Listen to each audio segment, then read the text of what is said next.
Welcome to the theological development of Satan, or the fun name, The Rise of Satan. Hi, my name is Ricky. Welcome back to Secular Scriptures, where we explore and question the Bible and Christianity through an agnostic lens.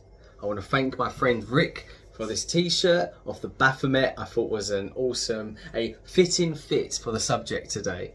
Obviously, the Baphomet has become synonymous to the idea of Satan to many, and we will talk about Baphomet a little bit much later on in this video.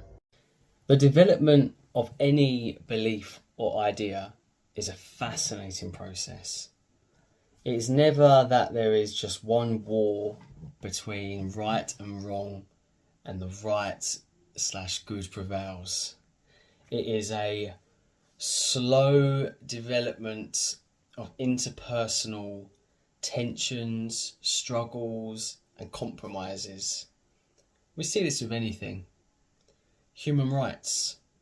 Many of us, including myself, want to live in a world of human rights and what we consider and understand as human rights, but it doesn't objectively exist, hence why we have to fight for it and create politics for it. Satan, in my opinion, as a non-Christian, doesn't objectively exist.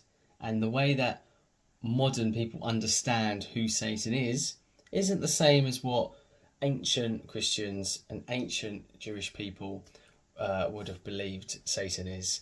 This idea has changed and developed like many ideas and beliefs throughout thousands of years. And I wish to unpick and look at that today.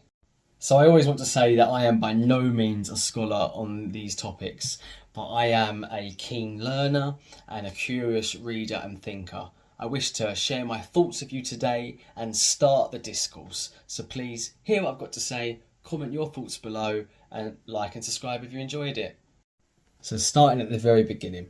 Before Christianity, there was of course Judaism. Before Judaism, there was the early Yahweh cult. There was the early origins of Israelite people emerging out of and around Canaanite tribes in the Canaanite land. So obviously at this time, monotheism didn't exist. Yahweh was a god amongst gods. This is another development I will look into in another video. I'm just setting the scene right now. If you wish to go and explore that, Dr. Justin Sledge is a great scholar on the subject. His channel Esoterica is huge and brilliant, and he's got a conversation on Alex O'Connor's podcast, The Origin of Yahweh, which I would definitely recommend people to go and watch after this video, of course. So in this really ancient early period, there's already supernatural figures that would have influenced the early Jewish people. I might butcher some of these pronunciations, so I'm going to read from my other screen. We've got Canaanite gods like Mot, which is death, and Rezeph, which is the plague. We have Mesopotamian spirits like Gala and Lamashtu. That's a figure that's later associated with Lilith, which is a really interesting figure we get from like the Jewish Kabbalah, and Egyptian figures like Set and other demonic guardians. Apologies for all those pronunciations, but just an idea that there was all these early deities and forces which would have been around long before the concept of Satan that would have influenced the pre-Jewish thought. A lot happened for early Judaism during the Babylonian exile period. In particular, they rubbed shoulders with Persians and Persian culture, in particular their religion, Zoroastrianism. Through that, they would have met cosmic dualism, the idea of good versus evil, the idea of angels versus demons, the idea of one true God, and the early seedlings of the opposing force. It's important to start when Judaism starts to see Yahweh as the God of everything, that's good and evil. In Isaiah 45 verse 7, I am the one who forms light and creates darkness. I am the one who brings about peace and creates calamity. That word calamity is also sometimes translated as evil, but he creates peace and calamity, good and evil. That's the growth of the God of everything. Although slowly people want to detach the idea of evil being a result of God, because God is good. And that idea starts to slowly develop. So what do we do with this evil? Well, Satan starts to emerge as the problem. Although God still needs to be in control over everything, although also not to blame for sin. It's a very interesting development, as we will continue to look at. So now we reach the early Hebrew Bible and the introduction to Satan, and we see a slow development from three different textual ideas of Satan and the philosophical ideas that support that word. We have Satan, which is a adversary, and we see that in these verses and many more, talking about humans and other people being a Satan, being an enemy, an opponent. We then get Satan, and there's a really interesting passage in Numbers 22:22 where the angel of the Lord appears as a Satan, as an opponent. The angel of the Lord is a really mysterious, interesting figure that I'll do its own video on. He's sometimes associated with the representation of God, sometimes of God himself, and in this situation seems to be a Satan presenting as an adversary. We slowly then get the emergence of Satan, or the Satan, a fixed deity. So two important readings from Satan, the Satan. We have Zechariah chapter 3 verse 1-2. Next I saw Joshua, the high priest, standing before the angel of the Lord, with Satan standing at his right hand to accuse him. The Lord said to Satan, "May the Lord rebuke you, Satan. May the Lord who has chosen Jerusalem rebuke you. Isn't this man like a burning stick snatched from the fire?" Very interesting there, so much to talk about. We've got the Lord of the angel again. He's then referred to as the Lord, but as he's speaking, he speaks of the Lord. That's quite a confusing dialect. And we do see, "May the Lord rebuke you, Satan." So there is a separation there. But what we will come to see and understand is that here is the divine council. Satan is a role within the divine council. God is in control of everything, so he's also in control of the calamity. He needs an accuser in his court to be able to determine if the man is in fact innocent and righteous. So Satan plays an important role here. So a really famous passage that we have to look at is Job chapter 1 verse 6 onwards. We see, "The day came when the sons of gods," that is the angel and the divine council, "came to present themselves before the Lord." So they present themselves before the Lord as if they also wasn't in the Lord's presence. That'd be interesting. "And Satan also arrived amongst them. The Lord said to Satan, 'Where have you come from?' And Satan answered, 'From roving the earth and from walking back and forth across it.'" Then the God basically says, "Have you seen my servant Job? Look how brilliant and righteous he is." And Satan says, "Yes, but only because you bless him and bless his hands and his land. If you take that away from him, he'll curse you."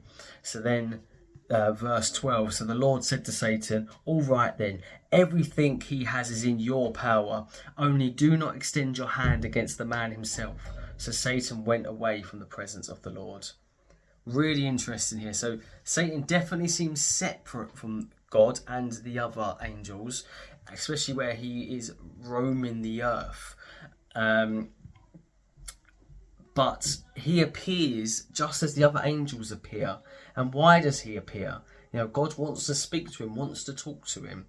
He then challenges God like, I bet he doesn't really have faith. And God gives him permission to test and to do horrible things to Job, who God's supposed to love. It's very complicated.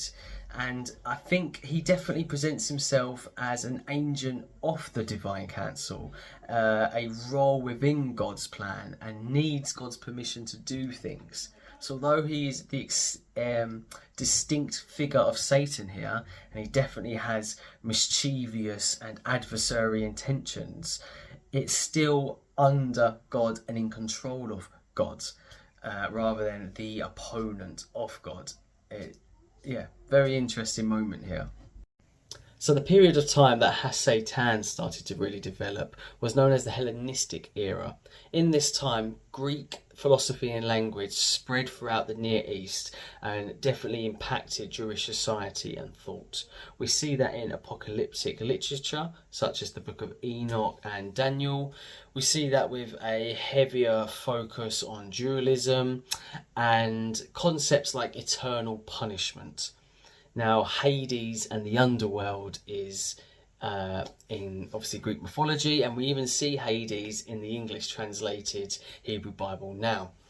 That wasn't in the original though.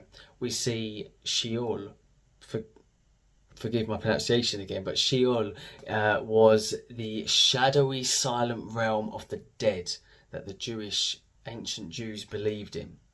But wait, didn't they believe in heaven and hell? No.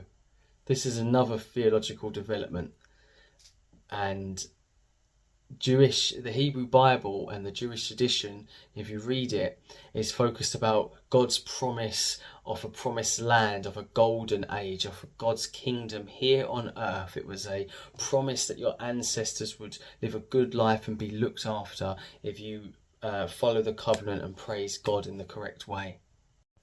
So entering into the Common Era, we now have the New Testament, which is mostly written in Greek. We see the words of Satan in the Hebrew become Satanas and Diabolos. So Satan and devil being interchanged for the same being of evil. And this evilness is really personified and pushed home in the New Testament. We have Mark 1:12-13, where he is the great tempter of Jesus.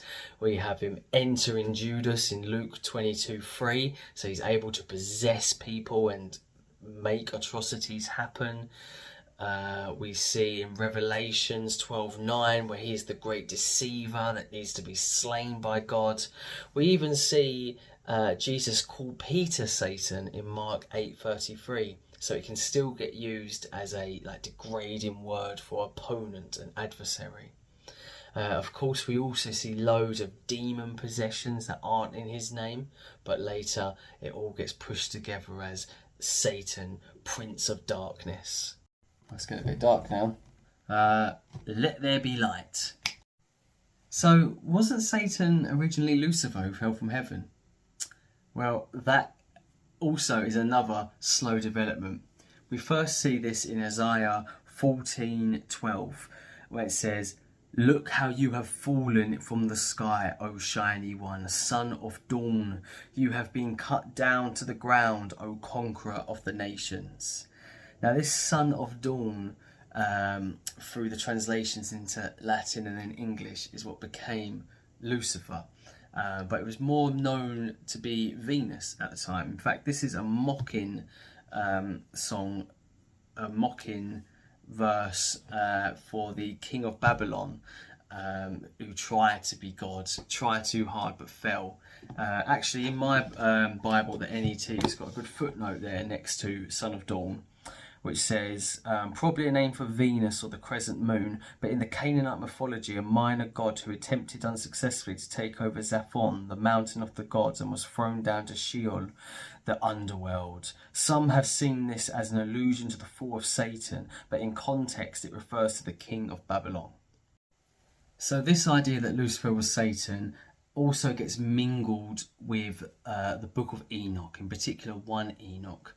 This is a non-canonical Hebrew Bible text that was very popular in ancient Judaism, and it basically extends from Genesis 6, that it talks about the sons of God saw that the daughters of humankind were beautiful, thus took wives for themselves. And then later, the Nephilim were on this earth. Then later, the Lord saw that the wickedness of humankind had become great on earth. Basically talking about angels sleeping with humans, creating giants and then demons. And this really gets pushed and elaborated on in 1 Enoch, where we see this mythology of angels lusting, creating demons. Then the two texts kind of gets married together by later church fathers, especially St. Augustine, who has a lot to do with cementing theology of what many people believe in today. And in fact, in Luke, that I'll reference here, there's a small mention of seeing Satan fall like lightning, and that imagery is one thing that was used to glue a lot of these ideas together. So Satan grew this past of being an angel that fell and created sin. Well, what about the snake in Genesis 3? But, I mean, the snake was just another wild animal that God made. It says that he was shrewder than any of the other wild animals that God made, but he was still in God's control. So, yeah, he suggested the temptation to Eve, who suggested the temptation to Adam. But nothing implies here that he was Satan. In fact, snakes themselves get punished for this and have to slither and eat dust. And also, so it's a later idea that was Satan, but why, if Satan is sin and not off the divine counsel of God, if that's your idea of Satan, then how could it exist before sin existed? Sin existed supposedly when Adam ate the apple and disobeyed God. But if the snake was already there and the snake was already Satan, we have a little bit of an infinity loop there.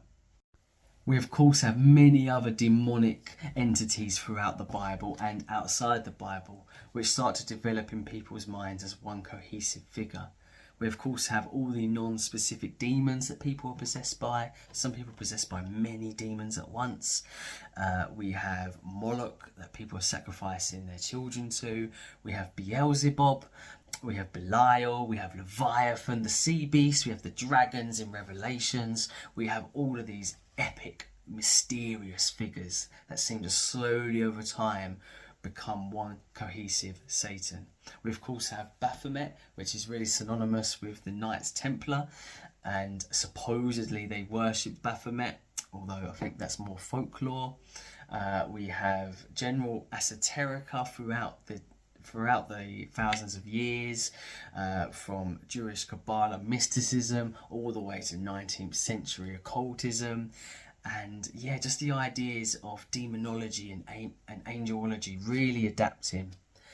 In fact, there's an ancient book of the Lexica of Solomon which really depicts demonology, the hierarchies and legions of hells.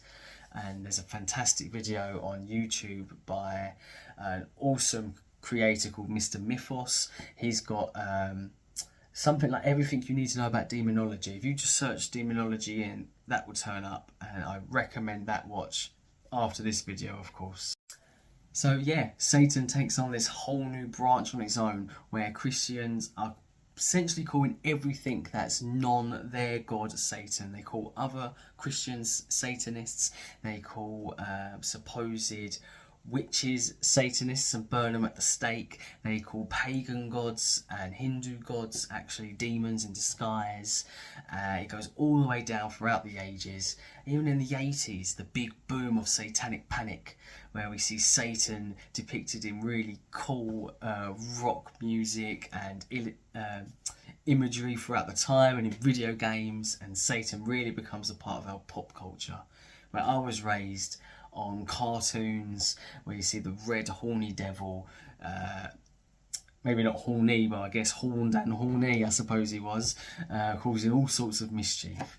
And yeah, that is basically where we're at with this fully formed, all evil, malevolent figure, Satan. So to not make the video go on for hours and hours, I try to just gloss over some of the main and really interesting details of Satan's development, just to show how ideas grow and change and evolve and adapt and compromise into each other. There's infinite amount of examples of this in life, and loads of in Christianity in the Bible itself that I wish to explore more. Whether you believe in God or not, the devil or not, obviously humans, even if you think Satan is objectively real, well, humans' understanding of it and the way we think of it can slowly blossom and slowly transform. And if, like me, you believe it's a concept well, hopefully you've learnt where the concept may have had origins and how it adapted over the times. Please let me know your thoughts below. Please like, comment, subscribe, share. I'm hoping to get up to like 50 subscribers at the moment. I know that's tiny, but for me that'd be massive, especially if we're engaging with each other. I really appreciate your time if you're still here. Thank you very much.